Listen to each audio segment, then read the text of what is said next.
बिस्मिल्लाहिर्रहमानिर्रहीम अस्सलामु अलैकुम वरहमतुल्लाहि वबरकातुहू। आज 20 अक्टूबर 2025 है और आज दिन है पीर का। आज की ताज़ा तरीन बड़ी खबरों से इस व्लॉग का आगाज करेंगे। सबसे पहले हेडलाइंस आपके सामने रखेंगे।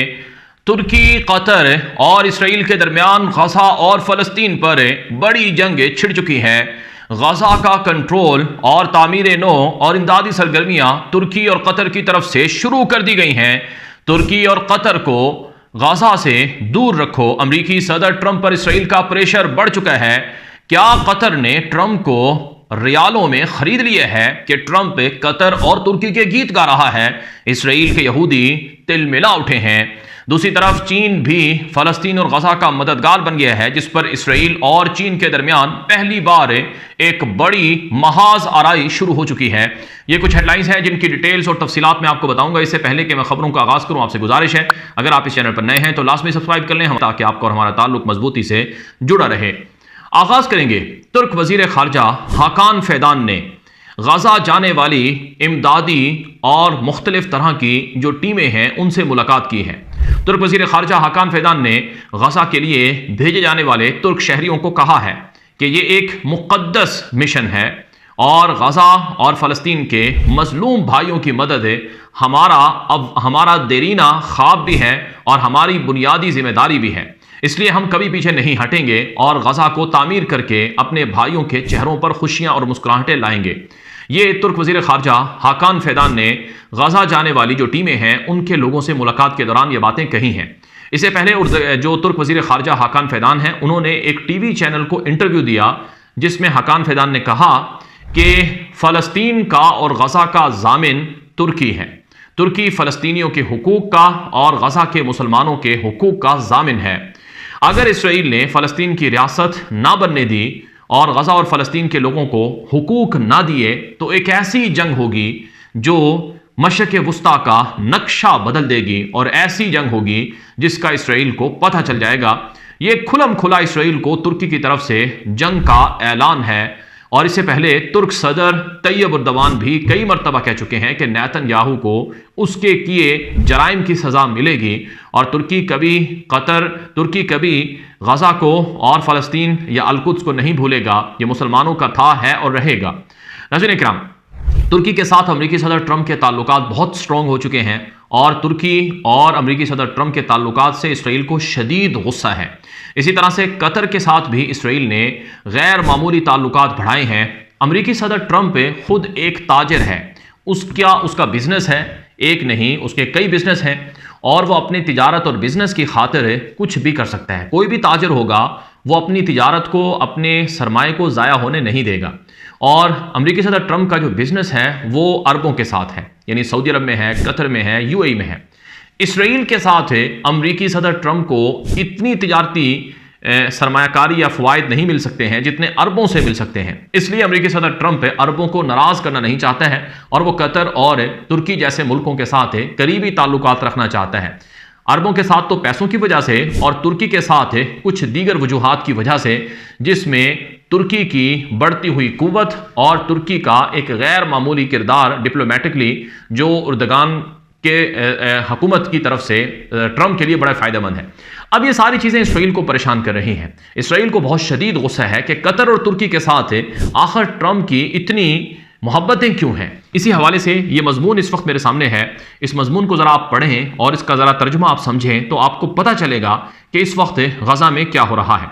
यह मजमून बुनियादी तौर पर इसराइल के मशहूर अखबार अबरानी ज़बान के इसराइल हायोम के अंदर छपा है, जिसमें यह कहा गया है कि Trump's ceasefire holds but Turkey and Qatar का शेडोज ओवर इसराइल्स फ्यूचर, के कतर और तुर्की जो हैं ये इसराइल के मुस्तकबिल के लिए बहुत बड़ा ख़तरा बने हुए हैं। ये मजमून का खुलासा ये है कि जंग बंदी का पस मंज़र अमरीका की सालसी में ट्रंप का मनसूबा 20 नुकाती इम्प्लीमेंट हो चुका है। हमास ने 48 यरगमालियों में से सिर्फ मुर्दा जो थे वो 16 वापस किए हैं, बाकी नहीं किए। और रफ़ा में इसराइली फ़ौज पर हमास ने हमला भी कर दिया। इसके जवाब में इसराइल ने महदूद पैमाने पर गजा पर बमबारी भी की है। कतर और तुर्की पर गहरी तशवीश है। इस मजमून में लिखा गया है कि जंगबंदी के निगरान ख़ास तौर पर कतर और तुर्की इसराइल के खैर खान नहीं हैं। इन दोनों ममालिक ने माजी में हमास की माली और सियासी मदद की है और अब भी इनके मकासद इसराइल के मफाद से मुख्तलिफ हैं। अगर जंगबंदी इन्हीं ममालिक की निगरानी में है तो इसराइल की तवील मुद्दती सलामती ख़तरे में है। और ट्रंप का जो 20 नुकाती प्लान है, इस हवाले से लिखा गया कि ये एक गैर यकीनी प्लान है और इस प्लान की वजह से इसराइल को काफ़ी ख़तरात हैं। और कतर के हवाले से लिखा गया कि कतर का किरदार दोहरा है, यानी वो इसराइल के ख़िलाफ़ हमास की मदद करता है और कतर को दोबारा गज़ा में कंट्रोल देना, ये गज़ा में हमास को दोबारा ताकतवर बनाने के मुतरादिफ है। 2006 में भी कतर इसराइल के ख़िलाफ़ हमास को माली मदद फराहम कर चुका है, जो कि 7 अक्टूबर का हमले का सबब बना और कतर भी हमास के साथ गोया इसराइल पर हमले में मुलव्वस है। अब अमरीकी सदर ट्रंप पर ही भरोसा करके कतर और तुर्की को गज़ा में फुली कंट्रोल नहीं देना चाहिए, इसके लिए इसराइल को कुछ ना कुछ करना होगा, इस मजमून में कहा गया है। नाज़रीन इकराम, इस वक्त मेरे सामने जो गज़ा से तस्वीरें और वीडियोज़ आई हैं उनमें बताया गया है कि गज़ा में तुर्की के बुलडोज़र और मशीनरी ने काम शुरू कर दिया है। सड़कें बनाई जा रही हैं और मलबों को हटाया जा रहा है। हस्पतालों की तामीर शुरू हो चुकी है और तुर्की की तरफ से गज़ा के अंदर इब्तदाई जो आर्जी स्कूल्स हैं वो भी कायम कर दिए गए हैं और तुर्की से तकरीबन 25 के करीब इमदादी सामान के जो जहाज़ हैं वो मिस्र पहुँचे हैं और वो सामान फिर ट्रकों में लोड होकर वो गज़ा आ रहा है। यानी कतर और तुर्की ये दो मुल्क हैं जिन्होंने गज़ा में बहुत बड़े पैमाने पर काम शुरू कर दिया है। इसी वजह से कहा जा रहा है कि अमलन तुर्की और कतर गज़ा के कंट्रोल को गोया संभाल चुके हैं। अब इस पर इसराइल को बहुत शदीद एतराज़ात हैं और इसराइल ये एतराज़ात अमरीका के सामने बार बार दोहरा रहा है, लेकिन अमरीका इसराइल को कह रहा है कि हमने मशरिक़ वस्ता में एक अमन कायम रखना है और मशरिक़ वस्ता में अमरीका अपने मफादात को इसराइल की वजह से दाव पर नहीं लगा सकता है। याद रहे, इसराइल मशरिक़ वस्ता में इसराइल जो है मशरिक़ वस्ता में अमरीका का एक छतरी का किरदार अदा करता है। यानी ज़ाहिरन अमरीका का बॉर्डर मशरिक़ वस्ता में नहीं है, लेकिन अमरीका इसराइल के ज़रिए से मशरिक़ वस्ता को कंट्रोल करता है और सिर्फ इसराइल ही के ज़रिए से नहीं, अरबों को भी इसराइल के बारे में डरा धमकाकर उनसे पैसे बटोरता है। तो इसराइल मशरिक़ वस्ता का ठेकेदार बनना चाहता है, या सादा लफ्ज़ों में मशरिक़ वस्ता में इसराइल सुपरमैसी चाहता है और पूरे मशरिक़ वस्ता को कंट्रोल करना चाहता है, जिसको तुर्की ने, कतर ने और मिस्र वगैरह ने मुस्तरद कर दिया है। एक और ख़बर सुन लें कि मिस्र ने गज़ा की तामीर नौ के लिए एक आलमी कॉन्फ्रेंस बुलाने का ऐलान कर दिया है। मिस्र के अंदर भी आवाम से चंदा जमा किया जा रहा है ताकि गज़ा की तामीर नौ में हिस्सा डाला जा सके। तो मिस्र, कतर, तुर्की ये तीन मुल्क गज़ा की तामीर नौ कर रहे हैं और इसराइल का मंसूबा था गज़ा के लोगों को गज़ा से निकालना, जो वो कामयाब नहीं हुआ है। अब इसराइल बार बार सऊदी अरब का नाम लेता है, UAE का नाम लेता है कि सऊदी अरब और UAE गज़ा और इसराइल के दरमियान जंगबंदी मुआहदे के ज़ामिन क्यों नहीं बने। आखिर तुर्की, कतर और मिस्र ने ही गज़ा की तामीर नौ और ज़मानत का ठेका क्यों उठाया। सऊदी अरब को, UAE को क्यों शामिल नहीं किया गया।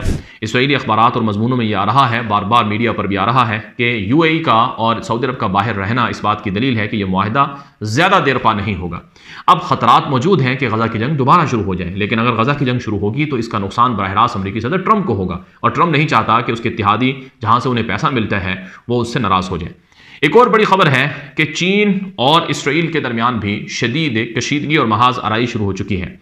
इस हवाले से JNS नामी एक इसराइल का मीडिया है जिसमें लिखा गया है कि China's role in the anti Israel coalition, कि चीन का इसराइल मुखालिफ इत्तिहाद में किरदार और इत्तिहाद में शमूलियत। इस मजमून में लिखा गया है कि गुज़श्ता 2 दहाइयों तक इसराइल ने चीन को एक अहम मगर दूर का पार्टनर समझा, सरमायाकारी, टेक्नोलॉजी, ताउन और एशियाई मंडियों तक रसाई के लिए। दोनों ममालिक के ताल्लुकात अमली और मोहतात थे। इसराइल ने चीन पर अमरीकी तनकीद में खुलकर शामिल होने से गुरेज किया और चीन ने मशरिक़ वस्ता के तनाज़ात में गैर जानिबदारी की पॉलिसी अपनाई। इसी दौरान दो तरफा तिजारत मुसलसल बढ़ी। चीनी कंपनियों ने इसराइल में इंफ्रास्ट्रक्चर के मंसूबे बनाए। सफारती ताल्लुकात खुशगवार मगर मोहतात रहे, लेकिन यह तवाज़ुन 7 अक्टूबर 2023 के हमास के हमले के बाद बिगड़ गया। चीन ने हमास के खिलाफ अमरीका की और इसराइल की मजम्मती करारदादों की मुखालफत की। अक़वाम मुत्तहिदा और सिक्योरिटी कौंसिल में गज़ा और फ़लस्तीन की हिमायत की और इसराइल पर बार बार तनकीद की और इसराइल को गज़ा की नस्ल कुशी का ज़िम्मेदार करार दिया। और फ़लस्तीन और गज़ा के हवाले से चीन की पॉलिसी इसराइल की मुखालफत में रही। अब खुलकर यह वक्त आ चुका है कि इसराइल भी अब चीन के ख़िलाफ़ एक नई पॉलिसी अपनाए। इस मजमून में इस रिपोर्ट में कहा गया है कि ऑनलाइन भी मुख्तलिफ डिजिटल प्लेटफॉर्म पर जैसे टिकटॉक है उसमें भी इसराइल मुखालिफ मवाद को चीन ने नशर करने की इजाज़त दी, और मुख्तलिफ मीडिया पर भी गज़ा और फ़लस्तीन के लोगों के हक़ में जो मवाद है उसको तशहीर करने के लिए चीन ने किरदार अदा किया। तो चीन भी, और फिर चीन ईरान के साथ गहरे ताल्लुकात बना चुका है। ईरान इसराइल का नंबर 1 दुश्मन है और ईरान को चीन की तरफ से भरपूर सपोर्ट दी जा रही है। ये मुस्तक़बिल के लिए बहुत बड़ा ख़तरा है। इसलिए अब इसराइल ने चीन के साथ ताल्लुकात को आज सिरे नो मुरतब करना शुरू कर दिया है और चीन के मुखालिफ ताइवान को इसराइल खुलकर सपोर्ट कर रहा है। ताइवान के अंदर जो ताइवान डोम के नाम से उनका एयर डिफेंस सिस्टम है उसमें भी इसराइल रोल प्ले करेगा और ताइवान को चीन के खिलाफ जासूसी के आलात भी फ्राहम करेगा और ताइवान की आज़ादी और ख़ुद मुख्तारी के लिए भी इसराइल किरदार अदा करेगा। ये इस रिपोर्ट के अंदर कहा गया है। और नाज़रीन इकराम, ये मामला सिर्फ चीन का नहीं है, रूस के हवाले से भी इसराइल यही समझता है कि रूस भी फ़लस्तीन और गज़ा के लोगों का मददगार है, इसलिए रूस के खिलाफ भी यूक्रेन की मदद इसराइल ने शुरू कर दी है। देखा जाए तो मशरक़ वस्ता में इस वक्त बहुत बड़ी तब्दीलियाँ देखने को मिल रही हैं। इसराइली वज़ीर आज़म नेतन्याहू और उसकी हुकूमत की पॉलिसियाँ इसराइल को बहुत पीछे छोड़ चुकी हैं। बिलखुसूस तुर्की और कतर के किरदार से इसराइल और तुर्की के दरमियान और कतर के दरमियान गोया जंग छिड़ने के इम्कानात बढ़ रहे हैं। अब तक के लिए इतना ही, मज़ीद तफ़सीलात आएंगी। इजाज़त दीजिए। अस्सलामु अलैकुम रहमतुल्लाहि व बरकातुहू।